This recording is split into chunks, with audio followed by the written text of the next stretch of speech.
I had to hang up on your admin while she was talking to me yesterday. They were killing each other. Who? All my grandchildren. I was babysitting when she called.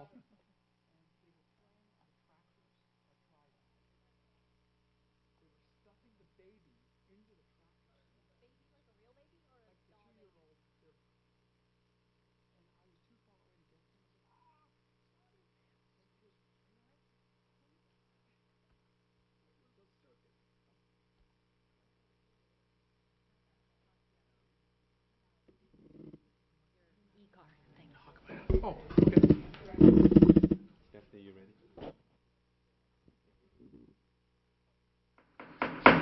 Good evening, everyone. I'm going to call to order this meeting of the Capitola City Council.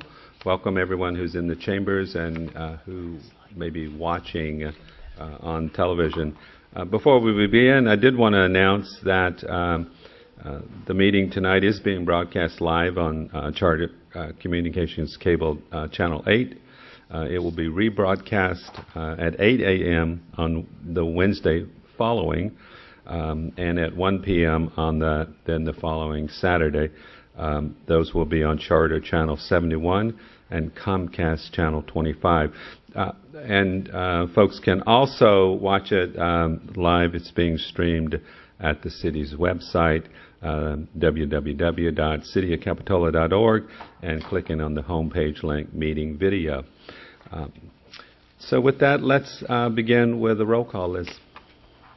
Council members Harlan. Here. Norton. Goddard. Here. Termini. Here. And Mayor Story. Here, and if everyone will join me in the Pledge of Allegiance led by Council Member Harlan. And the flag is over here now. I pledge allegiance to the flag of the United States of America and to the republic for which it stands, one nation, under God, indivisible, with liberty and justice for all.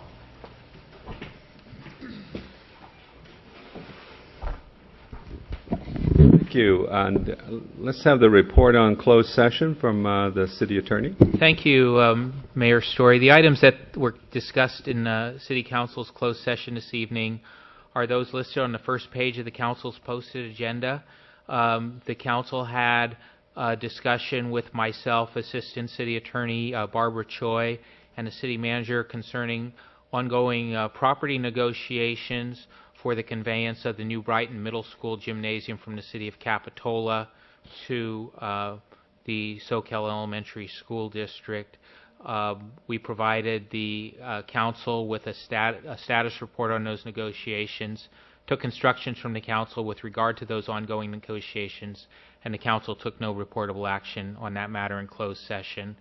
Secondly, in closed session this evening, the Council conducted a brief performance evaluation of the City Attorney, but took no reportable action on closed session. And that's what we did in closed session this evening. So that's the end of my oral report. Right. Thank you, John. You're welcome. The next item is additional materials, and we had no additional materials provided to us after the agenda was prepared. So we'll move on to additions and deletions from the agenda. Do council members have any requested additions or deletions to the agenda? Seeing none, we'll move on to public comments. This is an opportunity for members of the public to address the council on items that are not on tonight's agenda. Is there anyone that would like to address the council? Yeah, please come up. And if you sign in, your name can be in the minutes, but it's not required that you do so. Hi, everybody. My name is Jane Suckerath, and I'm a board member for the Seniors Council. So I'm here tonight to express our appreciation for your financial support from the Capitola City Council that has been given to Project Scout. For those of you who don't know, Scout started in 1968, and it stands for Senior Citizens Outreach. Project Scout is a program of the Seniors Council and provides free tax assistance to seniors, individuals with a disability, and low-income residents of Santa Cruz County. Project Scout began its operations as a private, nonprofit organization. It trains and supports a local corps of IRS certified volunteers to complete their work. They are open to the public year-round. In 2013, with your support, Project Scout assisted 2,393 seniors and low-income families in Santa Cruz County with their taxes, resulting in refunds and tax credits of over $1,700,000. In your city, those tax dollars brought vital necessary funds to your older adult residents. We see this as a triple win. First, income tax refunds bring much-needed cash back into the hands of our most vulnerable senior citizens and poorest families. Win. Second, the vast majority of these funds are spent locally on groceries, medical supplies, medications, car repairs, gas, utilities, and basic household necessities, and as a result, help our local businesses and merchants. We see that as a win-win.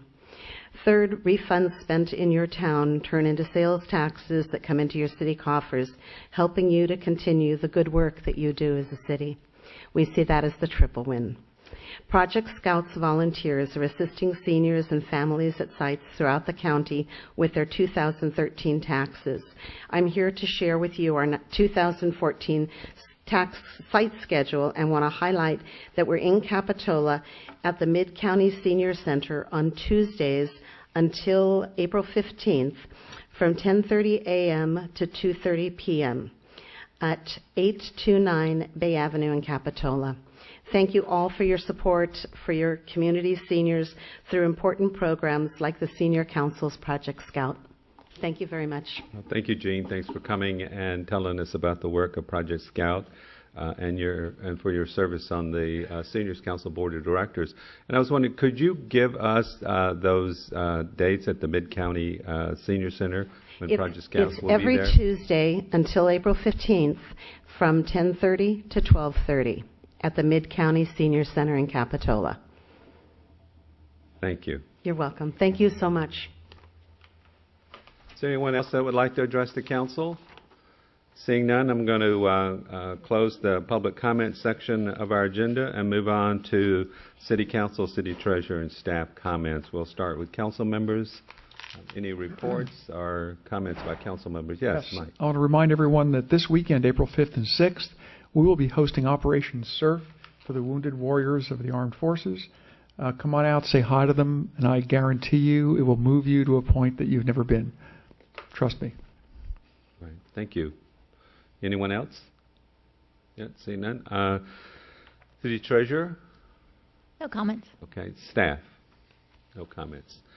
Okay, let's move on now to item number 7, which is boards, commissions, and committee appointments. We have one appointment tonight to consider, which is nominating a council member to serve as a regular member of the Santa Cruz Local Agency Formation Commission, also known as LAFCO, and direct staff to forward the City Council's nomination to the City Selection Committee for appointment.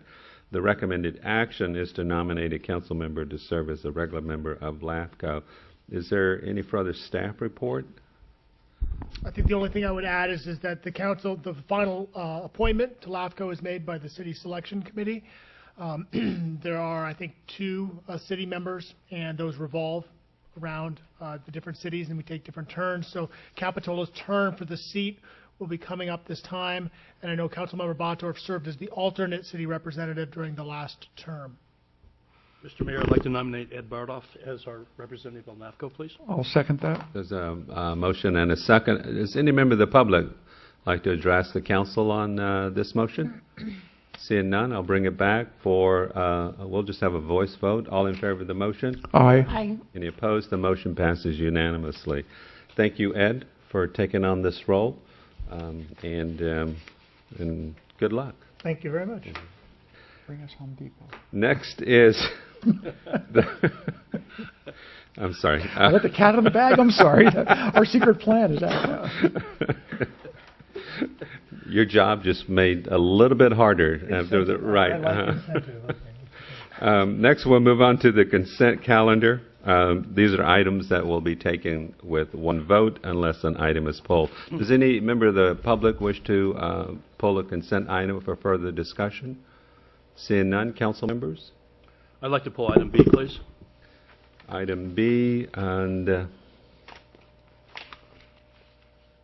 okay, so maybe we could, do you want to deal with this quickly, Dennis? We can deal right now if it's okay with you. On check number 75517, we submitted a check for $65,000 to DCE, and I'd like to know a status on the payments to DCE and how much we have left in the account, being that we haven't completed the general plan update, and also we have not started our zoning ordinance upgrade. Good evening, Council. Councilmember Norton. We did make a payment. As you recall, we gave you a budget update, I believe, in November of last year. This was the first payment we made following that meeting. And since then, the consultant has agreed to give us a $25,000 credit. So they'll continue to do work on the general plan update until that credit is expended before we'd get any further bills from them. The status of the general plan update is we're going to the Planning Commission on April the 3rd to request a recommendation, and following that meeting we'll docket it shortly thereafter for the council's consideration, hopefully in May. Thank you, Rich. And so could you give us an update now, maybe not this meeting but the next one, on what is left in that account and what we have to do to complete our services with them? We can. Thank you very much. Sure. Thank you, Rich. So I'm going to ask for a vote on items A and C from the consent calendar at this time. Is there a motion to approve? So moved. Is there a second? Second. All in favor? Aye. Motion passes unanimously. Now I'm going to call a vote on item B from the consent calendar. Is there a motion? Motion to adopt. Is there a second? Second. So motion and a second. All in favor? Aye. Any opposed? Motion passes unanimously. So which will bring us to the general government public hearings. And the first item this evening is we are fortunate to have a presentation from the Santa Cruz County Regional Transportation Commission Executive Director George Dondero and the Regional Transportation Plan Project Manager Ginger Dykar. And actually, I think I'm going to defer to our RTC representative, Dennis Norton, to complete the introductions. At the cooperation of the city and the Santa Cruz Regional Transportation Commission, we felt that a public hearing addressing that the regional transportation plan for Santa Cruz County, which is now in the process of being updated. It's a 32-year program, but every 4 years we go through a process and update them. The important things for the city to recognize is that there's 39 projects listed in this plan. And comments are open now from the public and from this body right here through April 8th on the update of that plan. April 8th will be the next Regional Transportation Commission meeting. And so now is the time for public and for this council to take a look at this plan and address issues that they may have with it or encourage its progress. Thank you. Thank you, Dennis. And welcome, George. Thanks for coming. Thank you. And giving us this presentation. Thank you, Mr. Mayor and council members. It's great to be here again. We're very proud to bring you this year's update of the Regional Transportation Plan. This is something that we routinely do every 4 years.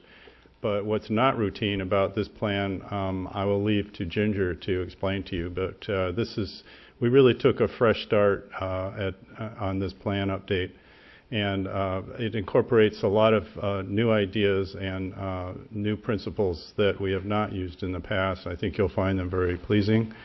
I know you have additional, there's some excerpts in your agenda packet, including a list of all the projects that Capitola has listed in the plan. And as you know, projects you generally don't get funded until after they've been included in our regional plan. But beyond that, it's a policy document, and it's a very important one. And I'm, at this point, going to hand it over to Ginger to show you a little bit more about why it's so important. So, Ginger? You want to do the clicker, or do you want me to? I can get it, I think. It's fine. Well, good evening, and thank you for welcoming me to your meeting this evening. I'm going to talk about the 2014 draft Santa Cruz County Regional Transportation Plan. First, I want to start by acknowledging how much of a group effort this was and all the people that were involved in developing this plan. Many members of the RTC staff, the RTC committees, the project sponsors, including the Public Works, the local jurisdictions, including your Public Works Department, as well as public interest groups and the public, have all provided input at various stages of this project. So the focus of my item today is to talk about what is a regional transportation plan, what's different this time around, and I'll go over the main components of the plan as well as tell you a little bit about the plan performance. The Regional Transportation Plan, first and foremost, identifies the transportation needs for Santa Cruz County, as well as identifies the financial constraints. It estimates how much money do we have over the next 22 years in order to fund the transportation in our county. This plan is through 2035. It's required by state mandate, and as George mentioned, projects need to be included in the transportation plan in order to be approved for certain types of funds. But most importantly, as I've gone through this process, I realized the Regional Transportation Plan really provides the vision for what is our transportation system going to look like over the next 20 plus years. The Regional Transportation Plan for Santa Cruz County is not to be confused with the Metropolitan Transportation Plan for the AMBAG region. AMBAG also develops a long-range transportation plan. Theirs is federally mandated, and it encompasses the Tri-County region of Santa Cruz, San Benito, and Monterey County. There's a couple main components of the Regional Transportation Plan, the financial constraints, as well as the project list or transportation needs that go from the Regional Transportation Plan and feed right into the Metropolitan Transportation Plan. So RTC staff works very closely with AMBAG on this effort. So what is different about this plan this time around? I'm going to bring up three main different points. One, the Regional Transportation Plan very much has a focus on sustainability. RTC staff has worked really closely with the Sustainable Transportation Council to incorporate the Sustainable Transportation and Analysis Rating System which is based on the triple bottom line definition of sustainability, which addresses environment, economy, and equity or healthy communities. So not only does the 2014 RTP address congestion and maintenance needs, but it also takes a look at the economic vitality of our region, as well as public and environmental health, such things as obesity, greenhouse gas, and other emissions from pollutants. And these are all within the financial constraints of what we've estimated is available over this next 22-year time frame. Another reason it's different is because there's a state mandate to reduce greenhouse gas emissions. Senate Bill 375 requires that the Metropolitan Planning Organization, AMBAG, which is for our region, is AMBAG, needs to incorporate a sustainable or develop a sustainable community strategy as part of their Metropolitan Transportation Plan, which reduces greenhouse gas emissions through an interaction of land use and coordination of better land use and transportation planning. And that is done through prioritizing projects that will reduce greenhouse gas emissions. Because our RTP feeds right into the Metropolitan Transportation Plan, our plan also prioritizes projects that will reduce greenhouse gas emissions. And the third reason it's different is because the performance of the plan, we've been able to assess it by developing targets for this plan. So not only does targets help you identify how well this plan, if all these projects are implemented over this 22-year time frame, will get us towards our goals, it also helps us identify what types of things should we be tracking over time in order to see how we're advancing as time moves along. The three main components of the plan, I'll start with the policy element. This is the component of the plan that identifies the goals, policies, as well as the target. These goals and policies have been greatly simplified from previous plans, and these have been approved by the RTC in May 2012 and a slightly revised version in June 2013. So every step along the way, we've brought it to our commissioners. We've sought input from the project sponsors as well as the public to get their input on this plan. The second main component is the financial element. This is where we estimate how much money is likely to come towards our county for the next 22-year time period through 2035.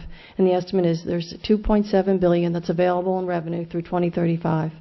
About 75% of this, or $2.1 billion, are dedicated funds, which is dedicated to certain types of transportation projects. Of that $2.1 billion, about 50% goes towards transit. There's about 23% goes towards maintenance and about 17% towards highway. The remaining funds are listed here as discretionary funds. This plan does assume that a sales tax measure and a vehicle registration fee is passed in 2016 in order to add approximately $390 million towards transportation projects in our county. And those projects would be under voter discretion in order to identify what types of projects would be implemented. Of this $2.7 billion, it's $155 million that's under RTC discretion, or about $7 million per year. And the third main component of the plan is the action element, and this is where the transportation needs of our county are identified. So we go to all the project sponsors, we solicit what the needs are, and create the full list of transportation needs for our county over this 22-year time frame. And then that list is then divided into two different lists. One list is the projects that could be implemented given the foreseeable revenue, and projects that would need additional funding in order to be implemented. And again, this action element was approved by the RTC in August 2013. What we found out was that the need was $5.7 billion through 2035 from this action element, or the transportation needs project list, and about half of that is available through revenue, estimated revenue, or $2.7 billion. And again, I'll emphasize that that $2.7 billion does include that a sales tax measure and vehicle registration fee are passed in our county in 2016. So now I'd like to talk about, well, what types of projects are we emphasizing in this plan? Maintenance, the 2014 RTP definitely has an emphasis on maintenance. If pavement condition isn't kept to a good pavement condition, then it'll take about 10 times more budget to fund maintenance if roadways aren't kept up to the preventative maintenance isn't used to maintain our system. Then if you wait to reconstruct or rehabilitate the roadway, then the budget needs to be about 10 times as much. Unfortunately, the local jurisdictions haven't had the funding to keep our pavement condition up to a good pavement condition. Right now, the county roadways have an average pavement condition of about 53 on a scale of 0 to 100. Good pavement condition is considered around 70. The typical amount of funding that's going towards maintenance is about $13 million per year. This plan funds maintenance on the order of about $22 million per year. Really what we need is about $44 million per year for maintenance in order to get up to a good pavement condition index of 70. As far as local streets and roads, this plan also prioritizes projects that improve traffic flow, particularly at intersections, improvements that would improve traffic flow, as well as provide for complete streets so that the transportation needs of all users would be improved. This photograph here is an example of a roundabout that's at Pacific and Center in the city of Santa Cruz, just a couple blocks up from the wharf, and that shows a great example of how traffic flow can be improved as well as accommodate the transportation needs of bicyclists and pedestrians in that area. The Highway 1 corridor projects. Over the last 10 years, there's been numerous projects along Highway 1, starting with the widening of Mission Street, the Highway 117 merge lane projects, as well as the recent completion of the Soquel-Morrissey auxiliary lane projects. This plan does prioritize 3 additional auxiliary lane projects that would bring auxiliary lanes from Soquel Drive to State Park Drive, and also there's 2 bicycle and pedestrian projects along that would cross over at Chanticleer and Mara Vista. That would be part of the Highway 1 corridor projects. This plan also emphasizes bicycle and pedestrian projects, particularly bicycle and pedestrian projects that provide separated pathways in order to increase the number of bicyclists and walkers in our area. And an example of that is the Monterey Bay Sanctuary Scenic Trail. That plan has been finalized in 2013, and already 2 of the segments out of the 20 have been a program for funding. Another focus in this plan is transit to improve travel time through mechanisms such as better signal synchronization, transit queue jumps, as well as transit signal priority. This diagram here shows transit in a queue jump, so they would be able to move towards the front of the line, and when the signal changes, then the bus or transit would be able to move first through that intersection in order to increase the travel times. Also prioritized for transit are increased service on high ridership routes, such as Highway 17 Express, UCSC routes, and the routes between Watsonville and Santa Cruz. This plan also prioritizes passenger service on the rail line. We have currently just begun a study to determine what type of passenger service is feasible for the rail line, and that'll be occurring over the next 18 months, so stay tuned to see what we find out with that study. Now I'd like to move into what the performance of the plan shows. One of our targets was a greenhouse gas emissions reduction target, per capita greenhouse gas emissions. This shows here that by people driving less, or the vehicle miles traveled, in 2005 it was on the order of about 15.3 miles per day per person. And this plan shows that if these projects are implemented, the amount of per capita VMT reduction is on the order of 17%. And that translates into a greenhouse gas emissions reduction of 16%. Our target for the AMBAG region is 5%. The large MPOs in California are on the order of 10 to 16%. So we're in the right ballpark as far as reducing greenhouse gas emissions for this plan. The other target I wanted to mention is the economic benefit target. This is based on a reduction in vehicle miles traveled. So if people are driving less, they're spending less money on fuel. The savings per household by spending less money on fuel is about $335 per household per year. If that, the total savings for the county is on the order of $38 million per year. And if that money is spent in Santa Cruz County, then the benefit towards the amount of additional money that stays in the local economy is on the order of $13 million per year. Our target was $10 million per year, so this target was surpassed. Our regional transportation plan is required under the California Environmental Quality Act to have an environmental impact report. This document also is in draft form, and public comments are being taken. We did merge this document with the Monterey Bay region, the AMBAG region, for the Metropolitan Transportation Plan, as well as the regional transportation plans for Monterey and San Benito. So comments should be directed towards AMBAG, as they are the lead agency on the environmental impact report. And with that, I'd like to encourage you to take a look at the plan. It can be found on our website at sccrtc.org, and to receive any comments at info@sccrtc.org as well. And the Capitola City staff did prepare a draft letter, comment letter, that is under your consideration for this evening. So I'm happy at this point to take comments or questions. Thank you. Thank you. Are there questions? I just have a question for our RTC representative, if he has any comments on the overall plan. I think it was well formulated. it certainly had a lot of public input on this thing, and being that it's updated every 4 years, it changes in complexity, and obviously this year there's more emphasis on sustainability. I think that's a move in the right direction. There's never enough money in transportation. And certainly the addition of the rail corridor being purchased since the last update is a significant step for Santa Cruz County and giving a variety of different multimodal means of transportation in the future. And so that's probably as long as the plan is in implementation. We would be waiting till 2035 till that one's completed too. But it will be, 2 sections have gone forward.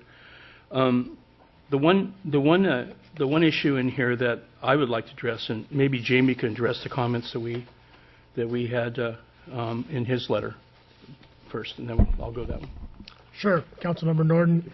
So as the RTC noted, there was included in your packet a once again I'm stymied. There was included in your packet a draft comment letter. If the council would like to comment, the 2 points that were noted in the comment letter, one was encouraging the RTC to seek ways to make the rail corridor open for pedestrians and bicycles as soon as possible.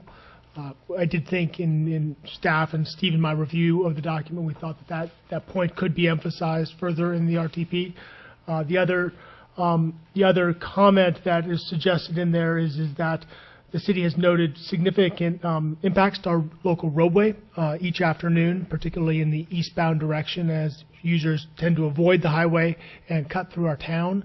We see an imbalance on Park Avenue and Stockton Bridge each day where effectively more people tend to go eastbound than westbound, and we attribute that primarily to the freeway congestion, and that the city would support the Highway Auxiliary Lane project from Soquel to 41st, which is the next planned auxiliary lane project.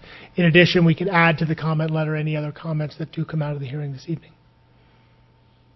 All right, thank you. Yeah, did you have comments? I have another one. 2 questions. Okay. One of them general, one parochial. And the general question is, there's always tension between bicycle pedestrian interests and automobile interests. And do you feel that this plan has addressed both of those divergent groups equally? And we have is there love in the room? George? And I'm asking that because of the future tax measure, because that will play an important role. It's a great question, and yes, we feel like some of the feedback we've gotten from people on this plan are that it's very balanced, and that's good to hear, because that's what you need to get a successful tax measure through. There's certainly not everything you want. As Mr. Norton said, there's never enough money for transportation to do everything we'd like to, but we try to do the best we could at doing a good job of addressing basic areas of need. And of course, bike pedestrian is one area, the highway is another one, the rail line's another one, and then there's of course just basic road maintenance. We put more emphasis on road maintenance this year because we're responding to what we've heard from our board members over the last few years and from the public. And so yes, I think we've done a good job of that. Could we do more? Yes, if we have the money. And secondly, this is just a Capitola issue, Sure. The only signs that tell people that they get off the freeway for the beach is on Park Avenue. Bay Avenue gets to the beach too. So when you tear up the freeway, maybe you can throw an extra beach sign in there. Well, if you want... I'm trying to even out the traffic to the beach. Yeah. Well, if you want more signage up there, we need to go to Caltrans. That's their decision. But if that's what you would like to do, we can put in a request. One sign. One sign. Mm-hmm. I'll make it for you. I'll work on that one. Okay, good. Thank you. Okay, thank you. Any other questions on the... Yeah, Dennis, too. I would just like to discuss one issue in adding to our list from the city is that we talk about in the plan, in the RTP goals, equity, and equity means equitable distribution of money for to jurisdictions and areas, and I felt in the past that we've never received our equitable distribution of bus service to this area. And I'm not talking to the Metro Board right now, but I am talking about the funding, how it's funding is, and how it's also worded in the plan. And in executive summary here. It says expanding bus service for high ridership routes to serve University of California, Santa Cruz, and South County and San Jose commuters. I think all three of those things are great goals, but I don't think they should be a higher priority than giving equitable service through the whole county. In other words, that should be the highest goal. In that Capitola and Aptos area has significant difficulties with alternative transportation systems in our county. When we only have one bus per hour from Capitola Village to downtown Santa Cruz, that's not acceptable. And so ridership can only be proven if we put buses on the line to show that there's a need or people want to use them. So I think that should be added in there, that equitable distribution to counties yet to be served, or to the Aptos and Capitola area where it's underserved, needs to be added to that sentence. I'd like to add that to our letter, Jamie, if we could, to the RTC. Is that an issue that the RTC would address or participate in it? Well, we can communicate that need to the Metro Board, but as you know, many of my board members also serve on the Metro Board. So when this plan goes back for adoption to the RTC, we can certainly raise the issue. We don't have any direct control over, operational issues at the Metro. Those are made by that board. Are there more, Dennis? No, that's fine. Thank you. Stephanie, yeah. I do have one question, though. You're aware that Metro is working on a short-range transit plan. Did you give them comments on that? No, I haven't, George. Okay. Is there comment period closed? I would just like to see, when we word this thing, and we are wording this out to them the way I read it back to you, right, that we also include expanded service to the whole community. We shouldn't be putting all our emphasis on routes that already have a high ridership. It should be to areas that need service. There's reasons behind that, and just sort of to highlight it. As Ginger explained, we try to emphasize projects that would get us closer to the goal of reducing greenhouse gas emissions. So we went for the high ridership corridors, where we know there's a lot of unmet need and where we could make a difference. So and that was done in collaboration with staff from Metro. So it wasn't totally just something we came up with. And if we were to say, well, we just want you to have more service everywhere, that doesn't really give them enough direction to do much. No, but it's easy to play off things that are working. In other words, where the defaults aren't being addressed. That's my point. Granted. Okay. And I understand it. They're not necessarily the same thing. Okay. Yeah. Thank you. Okay. Actually, I had some questions on the sustainability point. Sure. I saw that all the projects here are going to estimated to cost about $5.7 billion, and available revenue is somewhere in the tune of $2.5 billion. 2.7, yes. $2.7 billion, thank you. Is the tax measure meant to bridge that gap? Is that factored in? And if we're short, is there a triage process already built into the plan? I wish we had the triage process. There is... well, first of all, the tax measure is included in the $2.7 billion. It is. It is assumed to be in there, and I'll tell you why. Many other transportation agencies around the state are doing the same thing, because we were given this mandate by the state that we had to show how we could reduce greenhouse gas emissions through coordination of land use and transportation planning in the selection of our projects.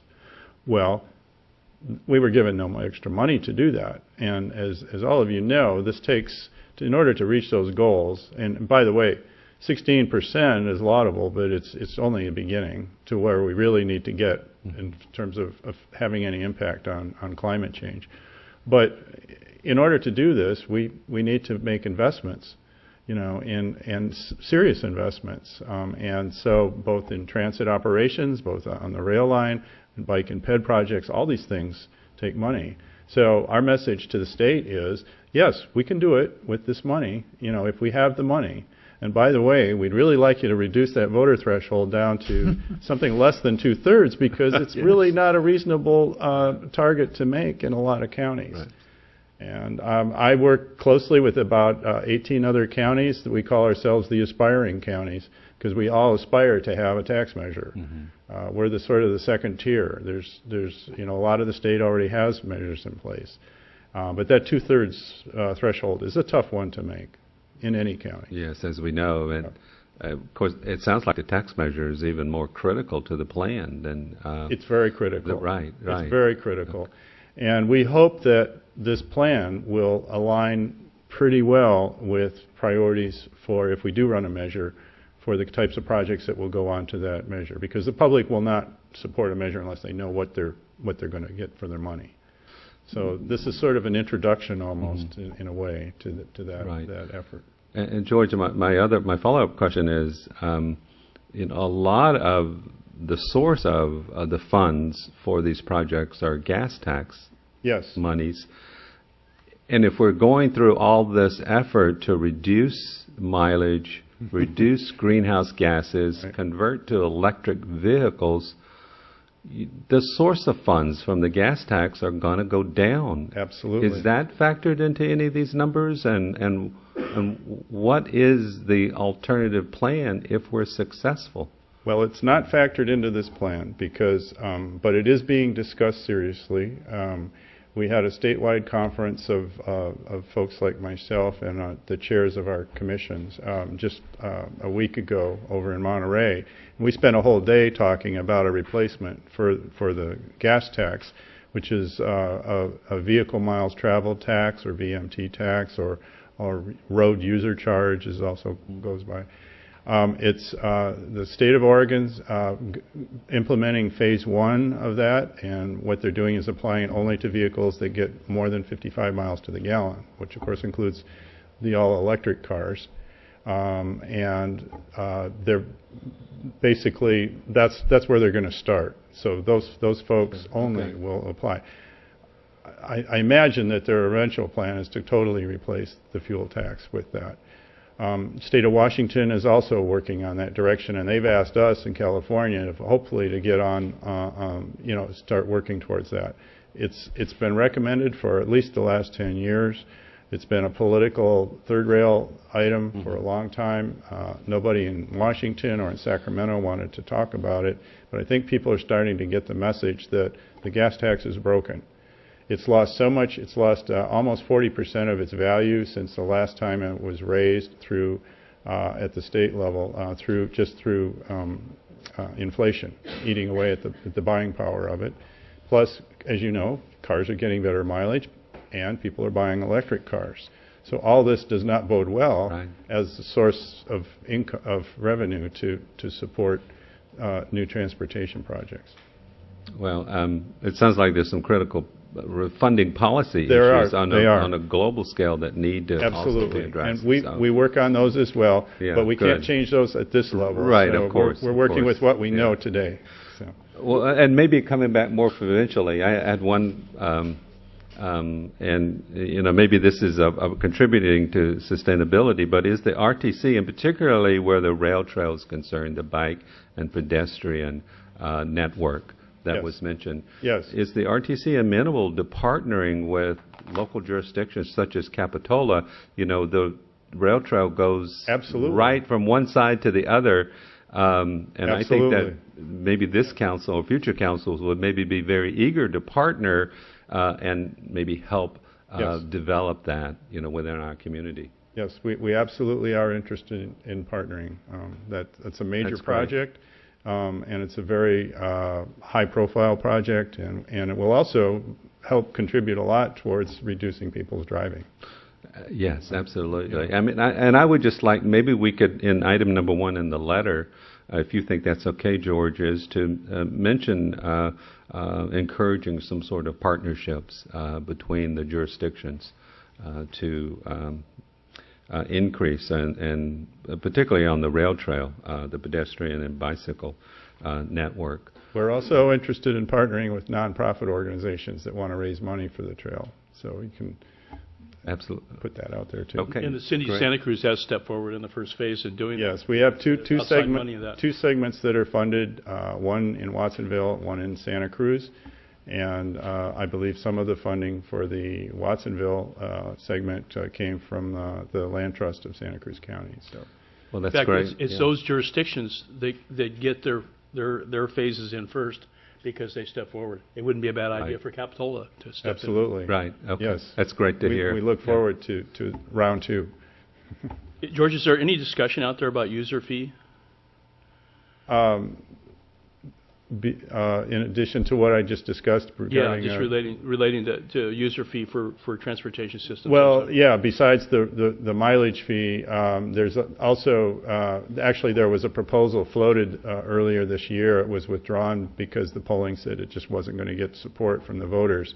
But that was it was a 1% of the vehicle's Blue Book value each year. It'd be reinstating the license fee that was removed back when Schwarzenegger was governor. The state lost about $4 billion a year in transportation revenues when that happened. Now, it made him real popular at the time, and people got a little check in the mail refund, but it was never replaced. And you know, the backlog of unimproved roads and projects that need to be built continues to grow. So, but this just isn't the time. The voters weren't ready for it. What about odometer readings? Is that... Well, the VMT tax would work on that principle. It would. There's different ways of doing it, but it basically you would pay by the mile that you drive, and there's different schemes to do it. In Oregon, they're actually giving people, I think, 4 or 5 different mechanical ways of doing it, because some people don't want a GPS unit on their car, although they have a way of making the data anonymous as far as where you went. But for example, if you travel across state lines a lot, you might not want to pay for the miles that you traveled in Nevada to the state of California. So you know, there's some fine tuning that goes on there at a policy level, but it is gaining acceptance. So that's encouraging. So those are the 2 user fees that are most associated with highways. And right now in Congress, we don't know what they're going to do as far as renewing the next federal transportation bill. The current one is about ready to expire, and they need to step up and do something there as well. All right. Well, thank you, George. Thank you, Jinder, for coming and You're welcome. And filling us in on the regional transportation plan. Before we close, I wanted to ask if there's any members of the public that would like to address the council and the staff from the RTC about the plan. Seeing none, I'll bring it back. I did want to emphasize and let everyone know that the draft plan is available at the Regional Transportation Commission's website, which is www.sccrtc.org/2014-RTP. And there's also a copy at the Capitola City Hall front counter. And the deadline for submitting public comments is April 8th. So thanks once again. I don't believe we need any action on this particular item. Yes, Stephanie. Just a comment on it. Wanted to just give us some flexibility with this and not have future councils look at this and say that we are going to do all of these things. And the one that I'm especially concerned about is to extend the Auto Plaza over Soquel Creek out to Bay Avenue and include the improvements to Auto Plaza Drive. You know, I don't know, that's CAP P35. Yeah, I don't think we've had any discussion about that in recent years, or we've decided to do that. So I don't think we want, I mean, that's not in our general plan, I don't think, is it? My understanding, and George may be able to correct me if I'm wrong, is those came directly from our CIP? Yeah, we got the list of projects from your Public Works Department, but having the project in the plan doesn't guarantee it's going to get built. Right. And you can change your priorities. I don't know, was that on the constrained list or the unconstrained list? Constraint. It is, okay, so it is shown as funded. But if you decide you have another... No, it's actually unconstrained. Oh, Yeah. it's unconstrained. Yeah. So it's not even funded in this plan at the moment. So Yeah, it's, I think that if you look at our CIP, we have a whole bunch of projects that are listed out over the next 20, 30 years, and this must be one of them. Honestly, I've never looked at it. So maybe when we take a look at our next CIP, if it's a project that we want to spend some more time talking about, we can. But at this point, I don't. Well, you know where that came from? It came from the freeway widening Yeah. concept through that area. It's That's where it it's came part of that $3 billion that's not funded Yeah. right now. I just would sort of rather discuss these things before we adopt the general plan. Otherwise, this is going to be adopted in the plan, and then we're going to not, and then we're going to move forward with the general plan. So it just makes it a little bit awkward if we can. We'll do keep in mind that this is from our adopted CIP. Yeah, so they didn't come up with any of these Right. projects. So these are some. Oh, yeah, no, I'm not Yeah. concerned about their side of it. I'm concerned Right. about our side of it. That Right. that we Well, don't have stuff in there that other people are going to say that's in stone, and that's going to happen. And What I would encourage the council to do is we are going to be looking at least this year, based on our current forecast, significant CIP investments in the next couple of years, and really taking a hard look. The last couple of years we haven't had a lot of resources to put towards our CIP, and as we increase funding, I think identifying what the priorities are going to be is going to be an important task for all of us to do over the next this next budget cycle. Mr. Mayor, so I'm clear, I heard 2 potential modifications to this letter. Yeah, I did think that we should maybe bring it back and get a vote on the letter in response coming from the We're not going to have council. time, Sam. We need to do it before the 8th of April, I think. Well, no, I was saying maybe voting on that tonight. Oh, okay. With Okay. the addition of the bus equity being included. And also, I would like to see in item number 1 a specific reference to local partnerships with local jurisdictions, and particularly Capitola. So the language that I added to paragraph 1, if the council wants to add it, would be the city encourages the RTC to help establish partnerships with local jurisdictions to help expedite the development of the rail trail. Does that capture the? Yeah, that works for me. Okay, Yeah. and then the new number 3 that I added was consider modifying the RTP to emphasize the need for metro bus services to be equitably distributed countywide. Does that meet your needs, Fine. Dennis? That's fine. Okay. So is there a motion to accept this letter? So move. Second. Is there a second? Any member of the public wish to address the council on this topic? Seeing none, all in favor? Aye. The motion passes unanimously. Thank you very much for coming tonight George. once Thank you. again, and we look forward to passage of the Regional Transportation Plan. This will bring us to item 9B, which is to consider a resolution approving the 2014 Community Development Block Grant, also known as CDBG program grant application. Consider a resolution approving the city's housing rehabilitation guidelines and home buyer assistance guidelines, and consider a resolution approving the city's CDBG program income reuse plan. The recommended actions are in the staff report are to hold a public hearing on the CDBG program application, is to adopt the attached resolution approving the grant application for $500,000 and execution of a grant agreement. Adopt the attached resolution approving the city's housing rehabilitation guidelines and home buyer assistance guidelines, and adopt the attached resolution approving the city's CDBG program income reuse plan. So can we start with a staff report? Hi, Rich. Hi, thank you, Mr. Mayor. As the council recalls, on February 27th, we held this item on the agenda to solicit public comments and recommendations for ways that the city could expend the CDBG money should we apply and be awarded those funds. At that time, the council did direct staff to prepare the grant application.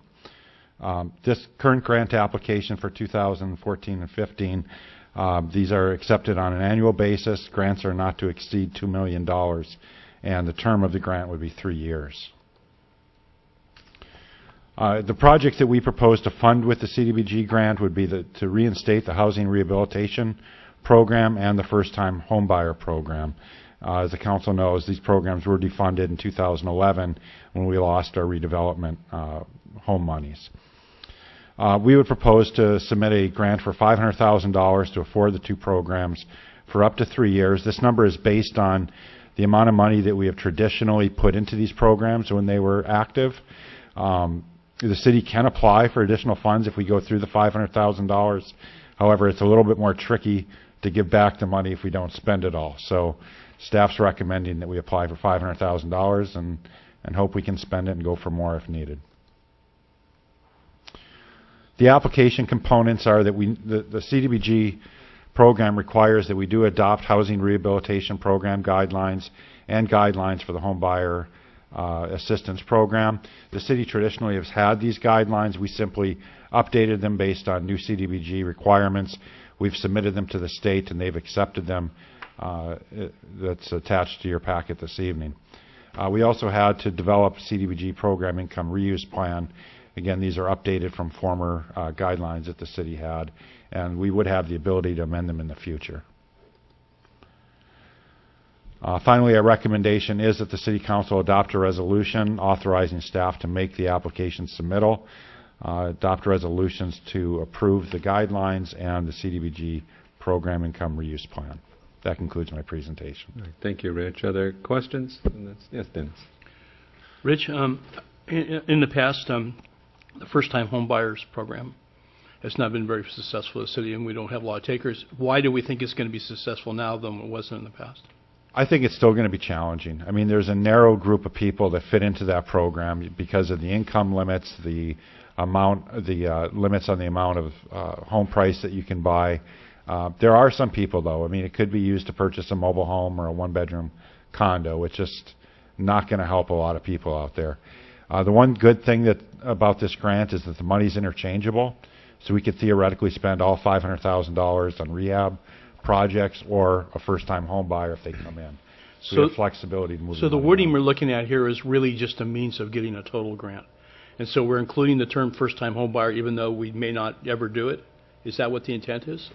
I mean, well, and it's available if somebody does come forward that meets the criteria and is in need. We could help those people. So the program will be available. I would hate to make a large portion of this thing to administer a program in government that doesn't produce something. In other words, if we're going to give a certain percentage to, for instance, the housing authority to administer a program list, I don't want so much a year going to them and not having any applicants or not do it because we're still paying for it. Yeah, the administration funds are based upon the grants that come in and the applications. So if nobody's applying, we wouldn't be paying the housing authority any monies for that program. Okay. So do you see any way that this program is going to be administered or would be more encouraging people at this point to buy? I really don't. I think it's going to be like we've had in the past. It's more, I think, a product of somebody coming forward that meets the criteria. And like I said, there's not many of them. I think we have much better opportunities with the rehab program. So, one more question. Can we give priority to Capitola residents? I really don't want to encourage people from coming from the outside to come in and we help them buy a house here. I mean, that's not the intent. We did include that in the guidelines. You did, okay. Yes.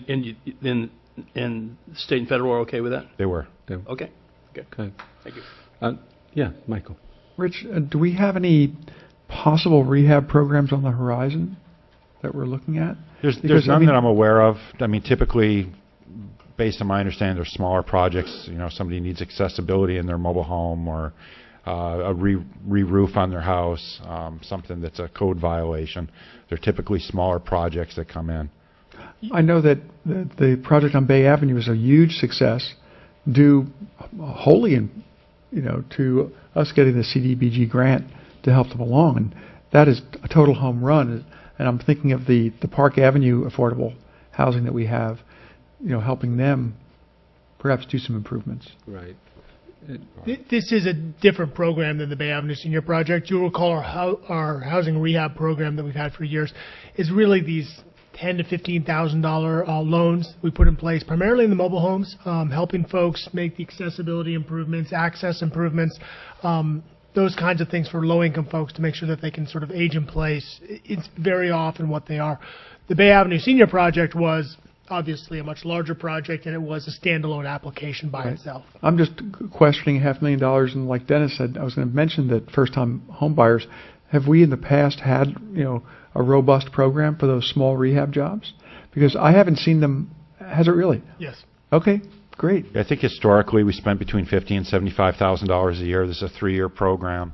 There's a bit of inflation to account for it, then administration costs. So, and we get some outreach would help too.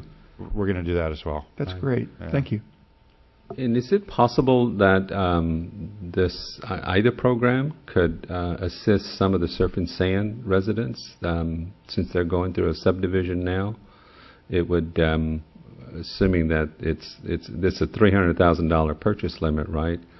But if these things were to coincide, we could maybe support and help some of those residents? Potentially, yeah. there? I mean, if they meet the Okay. criteria, and it's pretty tight. Well, I'm but- sure many of them Yeah. probably do, and so, yeah, that may be two projects that may come together that provide us fertile ground to maybe use some of these funds. Any other questions? I had on the rehabilitation program. It's just there's no asset limitation. The only asset limitation is that assets are counted as income through a passbook savings rate. And those are state and federal guidelines. So they count the income from your assets at the passbook savings rate, which is nothing. Yeah, it's basically nothing right now. Is that, I mean, so somebody who has $1 million, $2 million in assets could come and apply for one of these programs? And Theoretically, they could. can we do something about that? We could amend the guidelines and run them by the state and see if they would accept it. You know, I can't say with certainty what the response would be. Could you, if you had multiple applications, can you use assets as a screening or scoring mechanism so that the person with fewer assets, fewer income qualifies before a person with more assets? I think that's a good question. It's something that we could run by the state to see if they would allow it, and if so, how we could structure some kind of asset criteria. Because it seems like I recall we ran into this issue with a mobile home support, and I think we should just be prepared because I think try to restrict the use of the money as much as possible and keep it for truly low-income individuals, and that's both income and assets. So I don't know how the rest of the council feels about that. That makes perfect sense because it's been painful through some of the... and I know we had staff had a kind of a tricky time fending that off, that issue, and so I'd hate to see us be in that kind of bind once again through this program. There's also in these the guidelines references to a housing committee. Yes. So who's on that committee? We formed a housing committee when we were dealing with some of the asset limitation issues, and it's currently comprised of myself, the city manager, the mayor, and the city attorney. So if there are cases where... Yeah, you're on it. Welcome. Thank you. It's an honor to be on the housing these committee. instances where you do get these gray situations that come up, it provides an applicant an opportunity to have the committee consider their specific circumstances and possibly make an exception. Yeah. Okay. All right. Any other questions from council members at this time? Seeing none, any member of the public wish to address the council on this item? Please step up. Yes.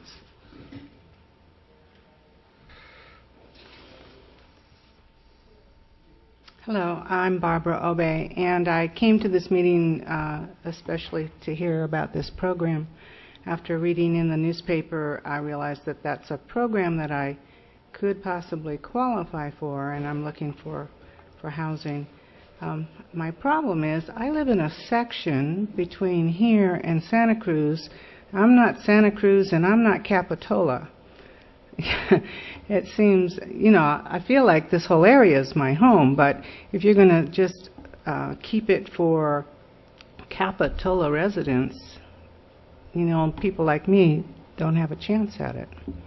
So I'm just wondering if maybe you could open it up a little bit. So I know even with like Capitola Recreation, I have to pay the out-of-area fees for that.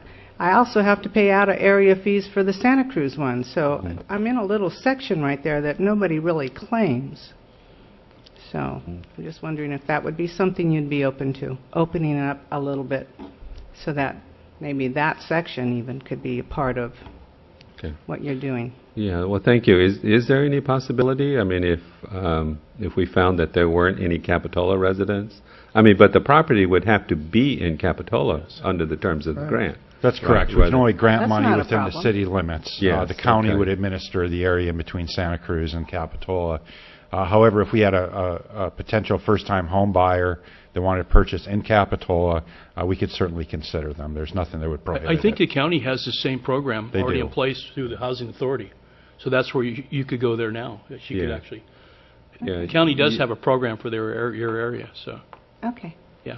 All right, Right. thank Well, you. thanks for coming Thank this you. evening. Anyone else would like to address the council? Seeing none, I'm going to... Oh, there's, Got her hand up. Oh, Good hand I'm up. sorry. Yes, come on up. Good evening. Good evening. Very grateful to you, Mayor, for some of the things you've said, because the same thoughts are what got me here tonight, and I could go home, but I won't. I work with homeless people, and I've been one. I've been one with my kids more than once. And so I'm involved with things like the HAP, Homeless Action Partnership, and its continuum of care, a federal structure, and also a grassroots organization called Housing Now in Santa Cruz. And recently, Housing Now in Santa Cruz held an event kind of on behalf of Smart Solutions to Homelessness that hopefully you've all heard of by now, but I'll have to get in touch if you haven't later. And it was inviting homeless people to one of the community rooms at the project that you so lavishly underwrote at 750 Bay, which is also where I live.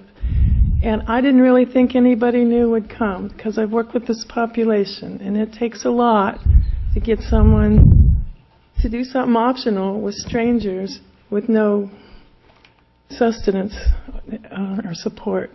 And about 9 people showed up, and there were the three of us who were support people for the event have also been homeless, not necessarily immediately. And I promised the people, when I realized everyone was saying kind of the same thing, that I would take it to the officials. So you folks get to be that for me tonight, and then I'm off the hook. But I also put my voice behind it. People are saying, why don't any of these cities organize a place for people who want to sleep in their vehicles to do it legally? They're not asking for safety. They're not asking for a porta potty. I think I'd want to put one in anyway, if there were more than 3 places to park. But they're asking to be able to safely sleep in their vehicle or walk away from it in the daytime as much as if it were their own private driveway. Now, that might be hard to do, but there's places in the country that have used railroad right-of-way in a deal with a smaller city than this one. But it's going to be happening, and I just thought if I mentioned this here, maybe the officialdom that needs to be involved could be at the front end of it, be proactive, perhaps even set something up where people pay by the night or the week or the month or whatever is a good arrangement. And since this is a tourist spot, something that's vital enough that anybody that can't have a motel room might feel okay parking there. In other words, not a ghetto, not a car ghetto. So I also think that you could use these funds to support things like a rapid rehousing when someone suddenly becomes homeless, which hopefully will get hearth money later. But there needs to be some local interest for that hearth money to come to Capitola. This is something you used to support through Paul Brindell's shelter project. And I mean, the nature of it, I'm not describing a certain program. And also eviction prevention or eviction relief. I don't see that this program, as your staff pointed out, only a few people qualify, and they're kind of like the richest of the poor and the poorest of the rich. If you'll give me that the middle class is shrinking, I can use that picture. And I would love to see you set aside at least a token amount for a model of something that your homeless people that live in this city, and a few homeless people I met recently that are migrating here from a bigger city, might benefit by, and the neighbors definitely would benefit by, if we can be prescient as a community. And That's most of my opinion. Right. Thank you for coming and speaking to us this evening. Yes, Mike. Rick, do we still fund the emergency housing fund, do we not? We do. Through the successor agency? Is that how we fund that? I'm sorry? Through the successor agency? Yes, successor Okay, funds. good. Yeah. That's for people who are on the verge of eviction and need Correct. some bridge funding? Okay, good. Is there anyone else that would like to address the council? Seeing none, then I will close the public dais and bring it back to the council for deliberation and action. Yes, Dennis. Just a start of a discussion on this last lady's idea about having a space where vehicles could actually park. The most logical place, which is in the city limits, would be we have a state park that allows you to do that for a period up to 14 days, then you have to move on. But there is a possibility, because you already have public facilities there, and that time, summertime is a problem. But at least in winter months, you could probably do that. So is it possible we could use this money, for instance, for parks fees or something that will allow them to do that? Is there an avenue to? Not with this particular grant application. Okay. There was an anonymous person years ago who did that, and the community was not in favor of it, and state parks got a lot of negative comments from other campers and other people that were going to be arriving shortly for their vacation and so forth. It was not popular. And yet it's a state park, and anyone can drive in there, and if a space is available, they can have it.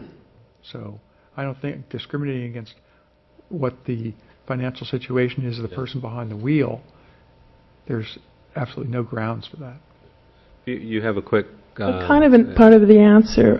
Last I checked, which has been more than a year, you have to book ahead, and it's more than 3 or 4 months. And some of the state parks in our county, you have to book a year ahead. So it's no longer that option, although it used to be.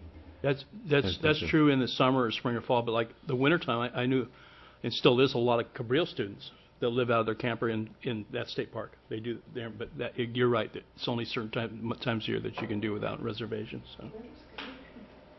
Okay. So I want to try to bring us around to the recommended actions on this item. Well, we just are about to conclude the public hearing, so we've done the first item. But it's to adopt the resolutions approving the grant applications for $500,000 and executing the grant agreement. Adopt the resolution approving the guidelines for the rehabilitation and home buyer assistance, and adopt the resolution approving the program income reuse plan. I'll move staff recommendation with the addition that staff looks into an asset limit. Yeah, thank you, Dennis. Yeah, is there a second to that motion? Second. There's a motion and a second. Any further discussion? So all in favor? Aye. Aye. Any opposed? The motion passes unanimously.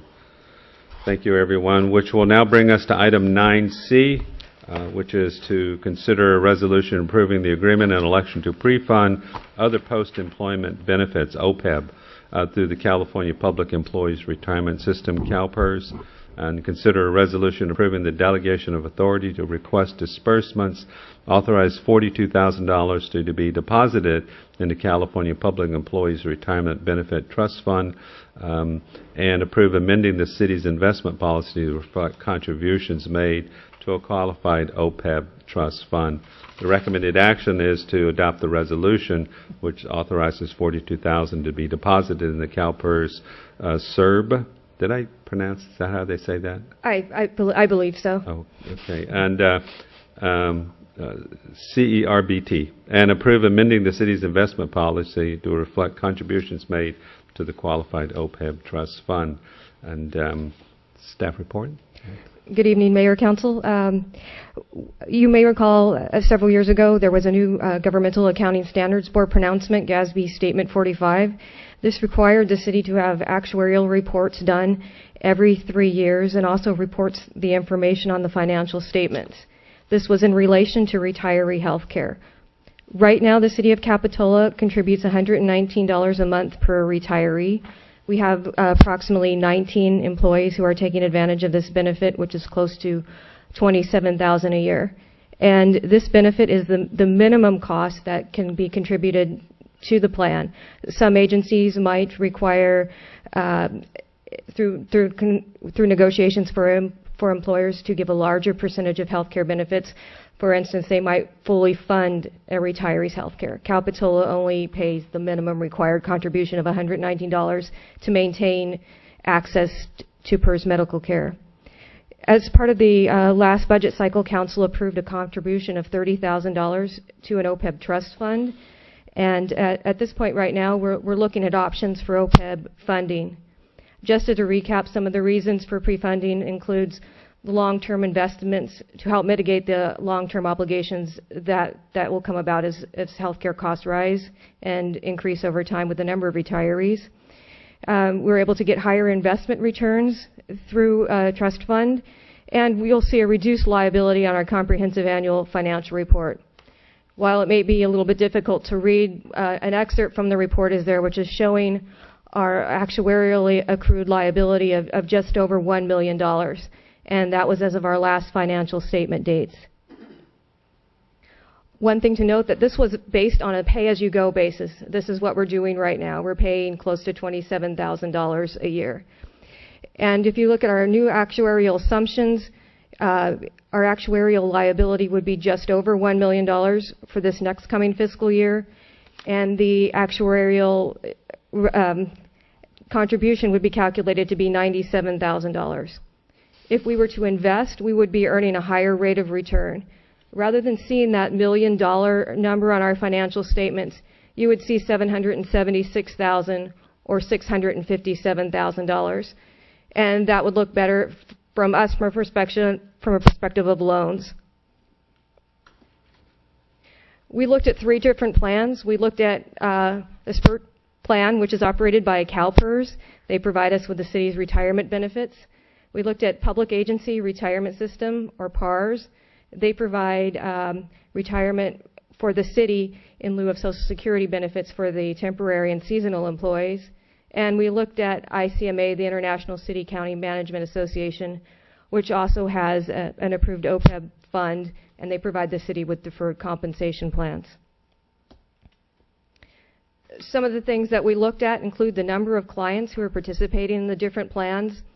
The PERS plan was close to 380 municipalities participating in that plan. PARS had 118, and ICMA had just over 70.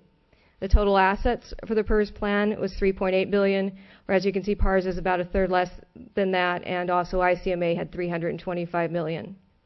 Other than looking at just some of the statistics listed, the total fees for the PERS plan was the lowest. They all required contracts, however, noting that all of them would allow the city to change plans at any time. All of them would allow the city to stop contributing. So even though we're enrolling in this plan, if there was some fiscal uncertainty and we did not want to contribute to it, we wouldn't have to contribute during any particular year. Also, if the city ran into some issues where we were really in some financial areas of concern, we could also be able to use the saved funds for retiree health, and that's just specifically for retiree health. We also looked at some of the sample portfolio returns. The most aggressive strategies are the first 3 at the top. The percentage of equity represents the amount of stocks that are within each investment package. One thing to note is that the 5-year return for the PARS and the SPURT Strategy 1 were relatively close. When you take out the amount of fees, that would allow the PERS Strategy 1 to be more cost effective. If you look at the other strategies, the PERS second strategy hasn't been in place that long, so we looked at their inception to date amounts as some of the benchmarks. And while these numbers that are historical don't necessarily represent current performance, looking at the combined package management, we can see that both plans are pretty well managed in the same fashion. The benefit would be is that you do get a lower rate on management fees through the PERS package. Also, a couple things to point out is that there is a requirement to have actuarial reports done right now every 3 years, according to the Government Accounting Standards Board. The PARS package is only requiring it to be done every 2 years, which is consistent with a city of our size, whereas the PERS package requires us to have one done every 2 years. So there is a new GASB pronouncement in the works that was voted on as of April of last year, I believe, and that was saying that smaller cities would be moving to the every 2 year cycle versus the every 3 year cycle. While that hasn't been formalized, that would negate the extra cost of the additional actuarial report that could be required with the PERS package.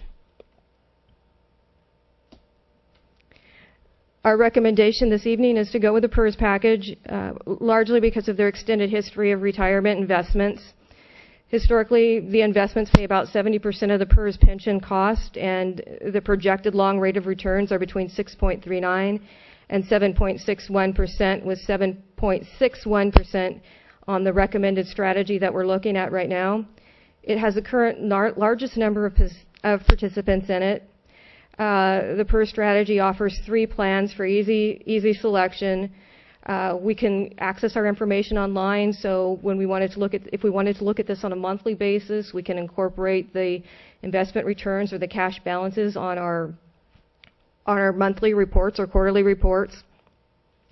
It's self-funded. The costs are distributed among the different participants. There are no additional management fees other than the costs that are assumed by the whole group. It's also subject to the public sector laws and regulations. The same transparency that the city is required to report on is also the same as this particular program. So one thing I noticed is that you can go out to their website, you can pull down their annual financial reports, you can see information on them just as you can see with the city. So that information is accessible just to the general public. And just in our experience in reviewing the customer service and client service with both of the plans, we found the PERS plan to be very responsive to our needs. We've also reviewed this recommendation with the Finance Advisory Committee, and our treasurer is going to give an update on that Finance Advisory Committee recommendation. We also have Matt Gose in the office, in the council chambers this evening, and he is a representative from PERS if you have any questions. Thank you, Tori. Are there questions? See none. Madam, do you want to give the recommendation from the Finance Advisory Committee? Sure. So the Finance Advisory Committee met on the 18th, and we discussed and reviewed our mid-year budget. From looking at our mid-year budget, we focused on a discussion on areas and ways to allocate the surplus fund balance that we have. We, the Finance Committee, voted to pre-fund our healthcare obligation. We just really liked that idea of paying for our debts sooner rather than later. We also want to make another recommendation. The staff presented the options and how to allocate the funds, and each type was highlighted. The PERS and the PARS option available to us. We, the Finance Advisory Committee, would like to make a recommendation to allocate the funds using the CalPERS investment proposal, focusing on using the investment strategy 1. We agreed to the strategy and to this using the CalPERS system for a number of reasons. Historical, how many participants are involved, as well as the fees, and then lastly, the returns.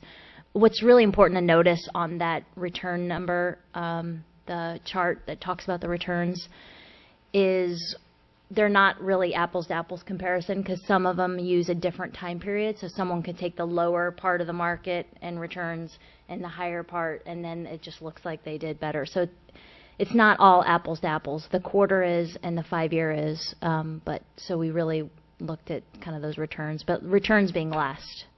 We wanted to really focus on historical background, how many participants, and the fees. So, thank you. Thank you. I wanted to just had a question about the funding. It's 12,000 of it. I mean, we've already budgeted 30,000 in this year's budget. 12,000 would come from the general fund surplus. But just to clarify, that portion of the surplus, where our surplus was projected to be 690,000. We are carrying forward 500,000 into the next year, and I believe wasn't 25,000 of that set aside for OPEB?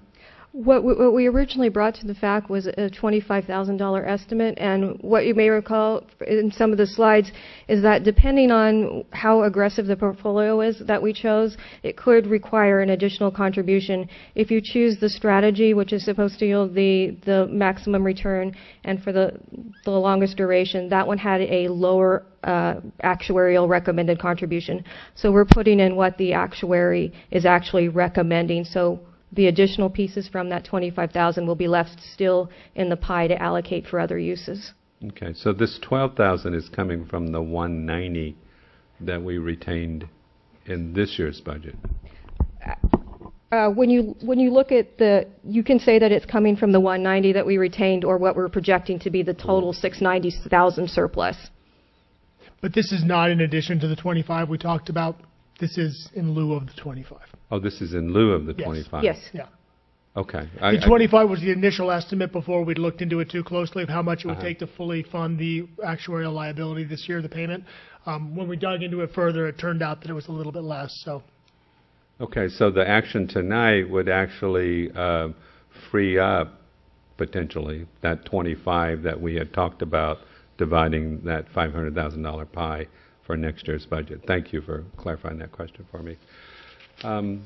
Any other questions from council members? Any member of the public would like to address us on this item? We have a representative from PARS. You want to? PERS. I'm sorry. Well, now you got to come up and say something. I'll just take a moment to introduce myself. Thank you. And thank all of you. So, Mr. Mayor and all the members of the City Council and everybody that's present tonight in board chambers, thank you for providing me with the opportunity to visit your beautiful city and have a slice of pizza at Pizza My Heart and come and talk to you about the program that I work for at CalPERS called the SERPT program. What I do there, and my name is Matt Goss, is I communicate the program details in a consultative manner to folks like yourself and Tori, and make sure that you have all the information that you need to make an informed decision. So the purpose of me being here is to demonstrate a level of customer service that you can start to expect from our program, and make sure that you feel comfortable about the decision that you're going to make here in just a moment. So one thing I'd like to do as well is thank you, Tori. It's been fun working with you so far, and I thought that your memo and the information that you put together was very, very good. So our program has been around for 7 years now. Tori mentioned that we're the largest public employer OPEB trust fund in the state of California.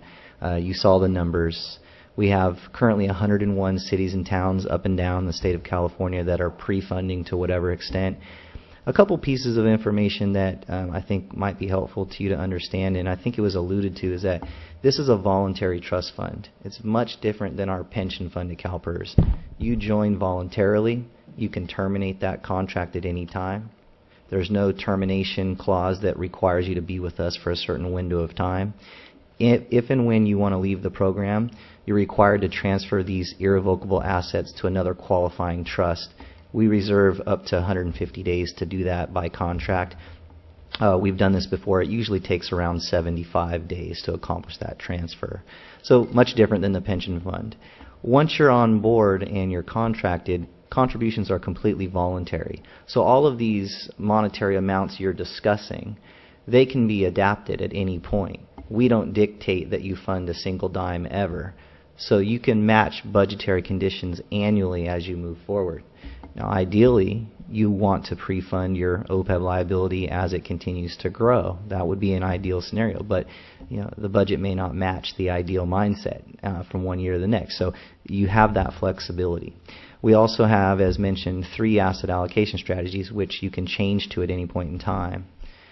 So that's nice to know. And then Unlike the pension fund at CalPERS, you can actually reimburse from this. So cash flow goes into this plan, but it also can be pulled out of the plan and then used for anything that you want to spend it on because you're reimbursing yourself for costs that you've already incurred and paid for from your budget. So that's kind of the nuts and bolts of the plan. I hope that you feel really comfortable with it. There's a lot of flexibility in comparison to the pension fund at CalPERS, so it is much different. And I would understand some concerns on that side of the fence that are alleviated after kind of sharing that information with you. So I wanted to get that across. Are there any questions that you have of me that I can answer for you? Yeah. Other questions? Yeah, Matt, I had a question about the cash flowing out. Sure. You said we could spend it on anything that we'd like, but my understanding, I thought it was restricted to the OPEB qualified expenses. Yeah, and Tori did a really great job of communicating that. So what I was alluding to is once you seek reimbursement from the trust fund for those expenses that she was alluding to that you've already incurred, you then get a check from our trust fund that you can do anything you want with because it is your money. I see. Okay. Yeah. Okay. So at some, I mean, this could be a source of funds to pay the current year's. What we're currently doing is pay as you go. That's right. It could actually be funded from this source instead of using general fund monies to pay that bill. Yeah, that's correct. If I could summarize it using the pension fund as an example, and Tori again alluded to that beautifully. Every dollar that's paid out to a retiree from the CalPERS Public Employees Retirement Fund on average is about 65 pennies from investment income and 35 pennies from the initial principal. With OPEB right now, as a pay-as-you-go city, about 100 pennies on every dollar is coming from current year operating budget. And your operating budget's not growing 5% per year, but your health care trend rate is. And so what you want to do is set money aside and start the process of generating pennies on the dollar coming from a source other than initial principal. By making this commitment, and this $42,000 decision is in line with that, you will establish a process that if you continue to follow annually will make it more likely that you have a ratio long into the future that's much like that pension fund ratio. But you have to keep in mind that the pension fund is 80 years mature. We are 7 years mature, and you are about to be 1 day mature. So it's going to take some time. It's a long-term benefit. Right. Yeah. Well, thank you. You're welcome. Any other questions or comments from council members? Any member of the public would like to address us on this agenda item? Seeing none, I'll bring it back for deliberation and action. I will move Mayor, to I start. have a question. Yeah, hold on. Let's finish. We have a motion. Is there a second? I'll second it, but I have a couple of Okay. questions too. Let's start with the treasurer. Jamie, do we have a line item in the budget to fund this, or is there a consideration to create that? We have a $30,000, I'm sorry. We've already budgeted $30,000 in the budget for this. For every single year? The or 2 just years, the 2 years going forward. Got it. Okay.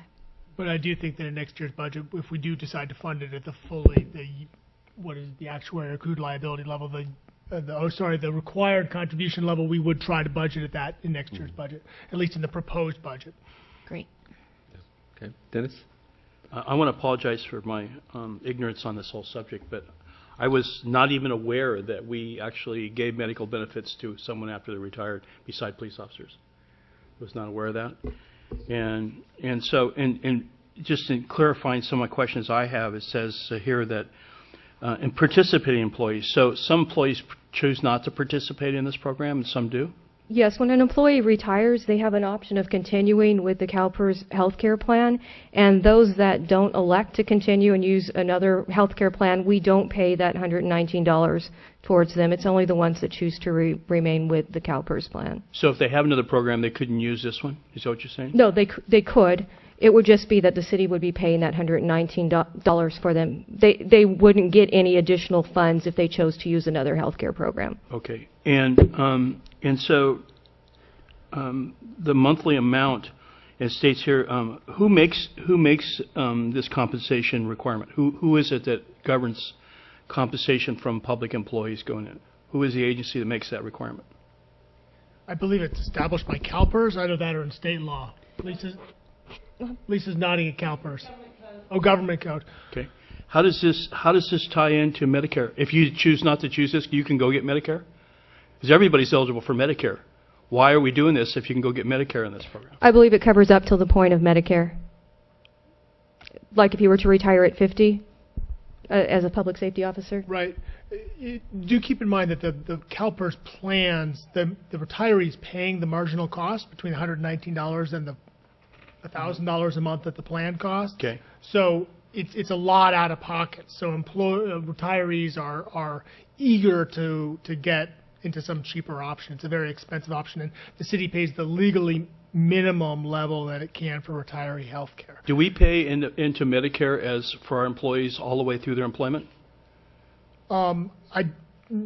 Yes, we do pay into Medicare. We do pay into it. So when you see a stub from employee, it's the Medicare is taken out of that. Okay. Yes. Okay. Right now we have 19 ex-employees that are on this program. Yes, I believe close to 19 as of the last actuarial report. Why so few? Some people may choose, and I might look to our administrative services director, but some people may choose not to purchase the plan just because the cost of the insurance is so high that they may choose to go elsewhere and not choose the PERS healthcare. And we don't actually have a lot of people who directly retire from the city. So you have to retire from the city of Capitola to be eligible to collect those funds from here that be attributed to us. And again, because it is really a very high cost program. So they may go over to their spouses when they retire, or may go out into the market and purchase their own. Okay. Or they may retire and be eligible for Medicare. Do the majority of people, Lisa, when they reach Medicare age, drop out of this program, or do they? You know, I don't know if that is, but I think a lot of people do dual, because whatever Medicare doesn't pick up, and I think they get covered for this. They'll get, yeah. Okay, so the share cost can still be paid from the city money that they're receiving for that. As long as they're in the CalPERS program, it's the 119 is what is our obligation, and that's it. Okay. So, if patterns change, and all of a sudden we start seeing everybody that retires from here goes to this program, it could get significantly expensive. And I'll give you an example here is. The multiplication works out to, if you stayed in this program for 30 years, it would be $43,000 per person that the city would be paying after they're retired for medical benefits. Okay, and if you multiply that out towards if there's just 19, they're here now, that's $850,000 that the city's paying out for medical beyond retirement that hasn't been taken in the past or taken into account in the past. So the amount is not small. It only seems to work as if people don't stay on this program. Yeah. My assumptions correct, or is... Well, do keep in mind that we do an actuarial study every couple of years that determines how much the total compounded 30-year cost to the city is estimated to be. And your estimate you came up with is quite accurate. I believe it was about $1 million was the last estimate. The trick, and what we're proposing to do tonight, is basically establishing a 401k, if you will, for the city that's restricted to paying these costs. And as soon as we start to do that and the actuaries start estimating how much our 30-year cost is going to be, it goes down because we're going to get a return. They think we're going to get a return on our investment in our 401k, if you will. So what we're trying to do is we're looking at the same problem that you are, and this is our proposed solution, is to begin to pre-fund that obligation and get some market returns that the city can control how it disperses so that we get ahead of this problem. And also within your agenda packet, there's an actuarial study where we're on page 9. There's a particular table that estimates as the number of retirees grow, the amount of what we would be contributing annually, along with the value of our OPEB trust fund. Dennis, and just in my experience working with people, it's not enticing to stay on this plan because it's so much more expensive than just going on the Medicare plan. Okay. So when they look at it, it's a lot less expensive for them to go on Medicare and buy a supplemental. So. Okay. Thank all of you for answering my questions. Would it be possible for me to make one comment related to what you mentioned? If everybody in chambers tonight left with this concept in mind, I think it would be really beneficial for moving forward and having a really sound understanding. The medical benefits for retirees, or the OPEBs, the other post-employment benefits, which the primary cost driver is medical, but they also include dental, vision if offered, long-term care, etc. Those are not contingent upon a relationship with CalPERS. for you to have a liability. So the simple fact that you have offered these benefits in the past and you have a plan that continues to offer them to new qualifying hires means that you have this open plan. So your OPEB liability is going like this, but because you have reduced that liability to the minimum amount that is required under the Public Employees Medical, Hospital, and Care Act, which is the legislation that governs the CalPERS health benefits branch, the growth of your OPEB liability is very slow. Okay? And one of the reasons these retirees don't choose to accept the benefits from the city is because they have to probably pay the difference between that $119, which goes up for the city annually by about 4%, and about $800 to $900, and they just can't simply afford to do that. So they go elsewhere, and by doing so, they forego their eligibility for future retiree benefits that the city would have to pay for. Our trust fund is separate from all of that in that we just provide a part of the solution for you all. And I think city manager, it is Goldstein, pointed that out when he said that really it's like a 401k, but rather it's an irrevocable trust fund under Section 115 of the Internal Revenue Code. We're just part of the solution to make this more affordable for you. But setting benefit levels or eliminating benefits to future people is also an option, and one that can have more immediate impact on liability reduction. But that's something that I don't get involved with. Rather, that's for you all to discuss. But our program is just going to help you make this more affordable in the future. All right, thank you. Yeah. Okay. I do want to reiterate the Capitol is already at the legal minimum at this point. We have the lowest retiree health benefit of any jurisdiction in the county. So I'm not sure that there's much below the floor that we can get. Okay, what's the desire of the council on the recommended action? There's a motion on the floor to approve it. And I second it. And then second. Thank you for reminding me. So with that, I'll call the question. All in favor? Aye. Any opposed? The motion passes unanimously. Thank you, everyone. Which will bring us to the last item on our agenda, item D, which is to consider a resolution supporting the passage of Assembly Bill 2026 relating to increased transparency in the sale of mobile homes. Do we have a staff report? Hi, Lisa. Hi. Good evening. The AB 2026, as authored by Assemblymember Stone, came to us as a request from a community member who sits on the Mobile Home Commission to consider supporting this bill. The goal of this bill is to increase transparency when the purchase of a mobile home in a mobile home park. That is some of the restrictions and the requirements what you do when you purchase a mobile home. What this bill is attempting to do is one of the main goals is the financial goal. And that when you apply purchase into a park, that what this would change is you would no longer have to provide document or evidence that you are financially able to pay if you have been approved for a loan to purchase a mobile home in that park. So that's the first main thing. The second one is that you do not have to if you own property in another park, it wouldn't exclude you from purchasing, or another property, real property anywhere for that matter, it wouldn't exclude you from purchasing in a mobile home park. Another one is that for the park to require inspections on the mobile home to be sold and repairs, which they can require, but now this law is saying, well, if you were going to require that, then you have to have another body provide the inspection that says, yes, those things are required as per a local code or local resolution. So that's another change that this proposed legislation is asking for. In addition, it gives extra protections if you are denied, that you have an opportunity to meet with the park management and ask them for a reconsideration and provide documentation as to why they're being denied. That's about it on the changes. Are there any questions? Okay. I had a question. I guess I was in reading the staff report. It says that if a buyer is qualified for a loan from a chartered financial institution, they're assumed to be qualified to be able to pay the rent and fees in the park. But then it goes on to say that it would require the park management to provide upon request a list of information that would be used to determine if a buyer is eligible to live in the mobile home park. So are there other criteria that management are using to, aside from ability to pay the rent and fees? And I just wonder what kinds of things. I think that's the problem, isn't it? Well, it's not spelled out in the law, in the state law, what other items that you can use as your checklist to approve or not approve somebody into the park.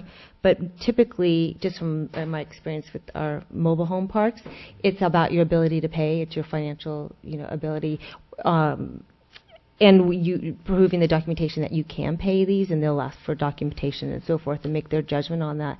And what this bill is asking actually is to waive all of that. That would no longer be required.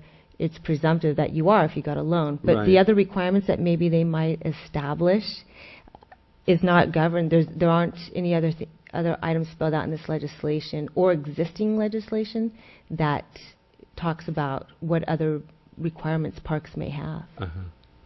So this is just saying if the park management is going to have them, they have to provide a list. Sometimes, like you can have only 2 dogs, or you can only have small pets. That type of thing, which I think are more discretionary items, would probably be on the list that you were talking about. Thank you. Seeing no members in the audience, I'm not going to ask for public comment, but I'll bring it back and see what the council's desire is on this item. Move approval. Second. Motion and a second. All in favor? Aye. Any opposed? The motion passes unanimously. That will bring us to the end of our agenda this evening. Thank you, everyone, for a good council meeting. I will adjourn us to the next regular scheduled. Let me finish, Dennis, and then I'll adjourn us to the next regular scheduled meeting on April the 10th at 7 p.m.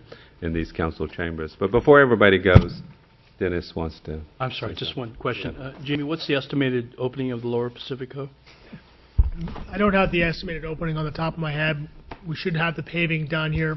It's scheduled for this week, I believe. I think the weather set them back.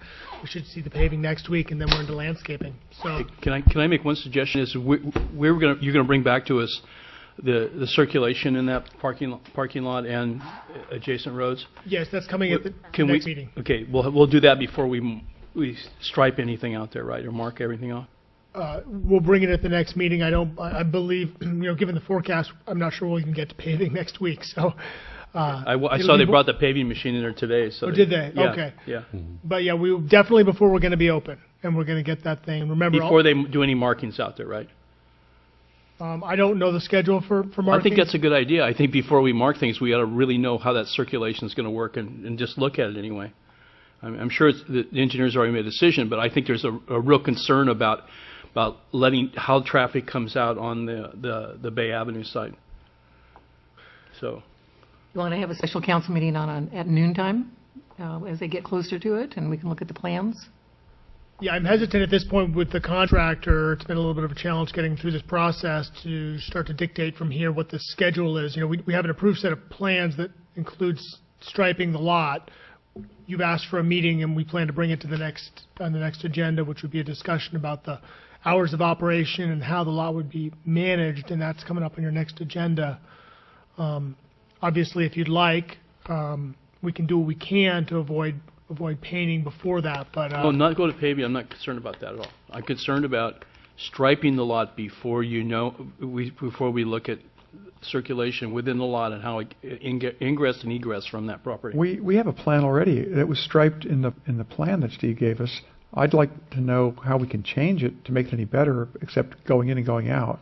Are you considering not allowing exits onto Bay? Well, I think I don't know that, but I would like to look at that. But one thing that we should do is there should be no left turn off on the Bay.